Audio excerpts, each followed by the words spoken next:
লক্ষ্মী ভান্ডারের যে 2 কোটির কাছাকাছি লাস্ট অ্যাকাউন্টে গেছিল, আমরা যখন সার্ভে করলাম আমরা দেখলাম 27 লক্ষ এমন লোকের মহিলার নাম আছে যারা ভারতীয় নন বা ভোটার লিস্টে নাম নেই।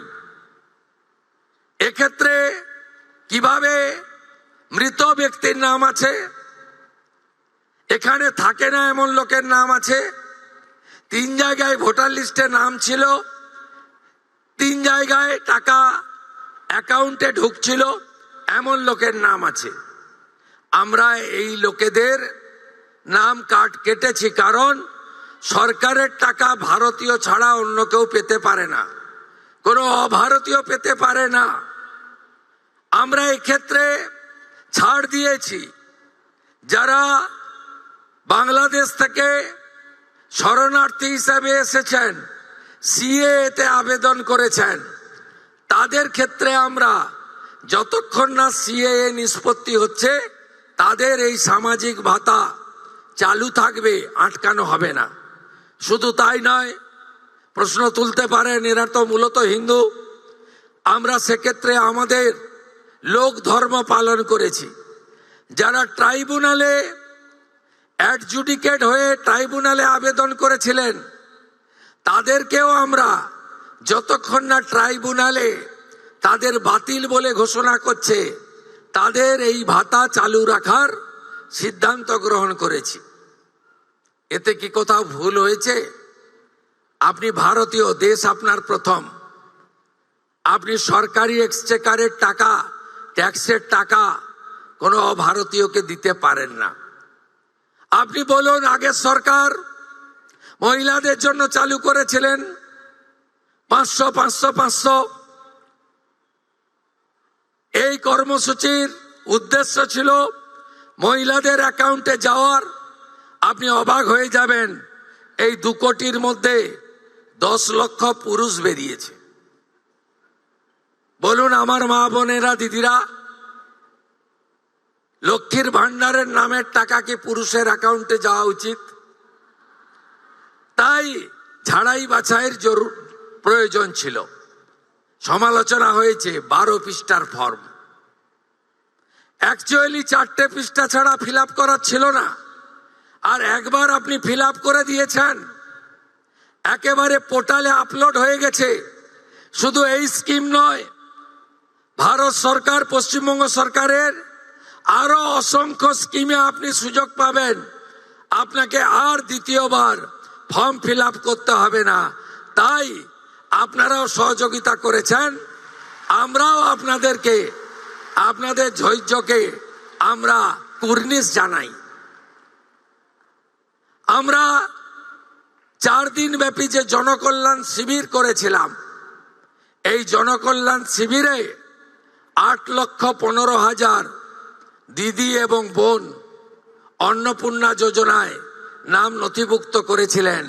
খুশির খবর, আজকে যাদেরকে টাকা ট্রান্সফার হলো তাদের মধ্যে জনকল্যাণ শিবিরে আসা 8,15,000 প্রত্যেকেই তাদের অ্যাকাউন্টে টাকা পেলেন। শুধু তাই নয়, আমরা 3রা জুন বলেছিলাম যে আমরা মাসে একদিন টাকা ট্রান্সফার করব। এই ধরনের বড় অনুষ্ঠান হবে না, কিন্তু প্রত্যেক মাসেই আপনারা টাকা পেয়ে যাবেন অ্যাকাউন্টে। এবং যেহেতু ফর্ম ফিল আপ এবং ভেরিফিকেশন পোর্টালে আপলোডের প্রক্রিয়া চলছে, পুরো জুন মাস সময় দিয়েছি, পুরো জুলাই মাস সময় পাবেন, পুরো আগস্ট মাসও সময় পাবেন। অতএব একটা স্বচ্ছতার ভিত্তিতে আমরা কখনোই বলি না যে বিজেপির টাকা, আমরা কখনোই বলি না মুখ্যমন্ত্রীর ব্যক্তিগত টাকা, আমরা কখনোই বলি না প্রধানমন্ত্রীর ব্যক্তিগত টাকা, আমরা বলি সরকারি টাকা, সরকারি প্রকল্প যারা যোগ্য তারা পাবেন। অন্নপূর্ণা যোজনার বাইরে গিয়ে যদি বলা যায়, আমরা সরকারি বাসে 0 ভ্যালু টিকিট আমাদের মহিলাদের জন্য চালু করেছি। আমরা যেহেতু চালু করার সময় বেশি সময় পাইনি, আমরা এরপরে একটি পিঙ্ক কার্ড, গোলাপি কার্ড করে দেব, যাতে যারা প্রকৃতপক্ষে সরকারি বাসে ফ্রিতে চান মহিলারা, তারাই পাবেন। কারণ আমি দেখেছি বেশ কিছু সরকারি কর্মচারী মহিলা দিদিরা, বোনেরা, তারা বলেছেন কেন আমি টিকিট কাটতে চাই, আমি টাকা পাচ্ছি, সরকার আমাকে বেতন দিচ্ছে, আমি উপযুক্ত অর্থ পাচ্ছি, আমি ফ্রিতে অফিস যাত্রা করতে চাই না।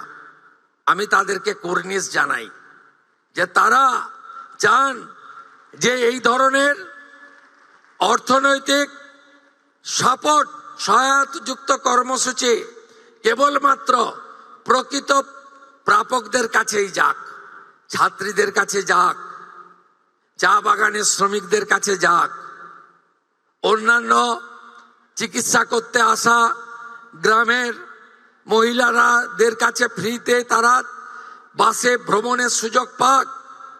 তাই আমরা একটি পিঙ্ক কার্ড তৈরি করে দেব, তার ফলে যাদের সরকারি বাসে ফ্রি প্রয়োজন সেটা পাবেন। এই কাজে আমাদের বছরে প্রায় অতিরিক্ত 300 কোটি টাকা ভর্তুকি হিসাবে এনবিএসটিসি, ডাব্লিউবিটিসি এবং সাউথ বেঙ্গল স্টেট ট্রান্সপোর্ট কর্পোরেশনকে দিতে হচ্ছে। আমাদের ভিডিও ভালো লাগলে লাইক এবং শেয়ার করুন। কমেন্ট সেকশনে গিয়ে জানান আপনাদের মতামত। আরও ভিডিও পেতে আমাদের চ্যানেল সাবস্ক্রাইব করুন এবং প্রতি মুহূর্তে খবরের আপডেট পেতে প্রেস করুন বেল আইকন।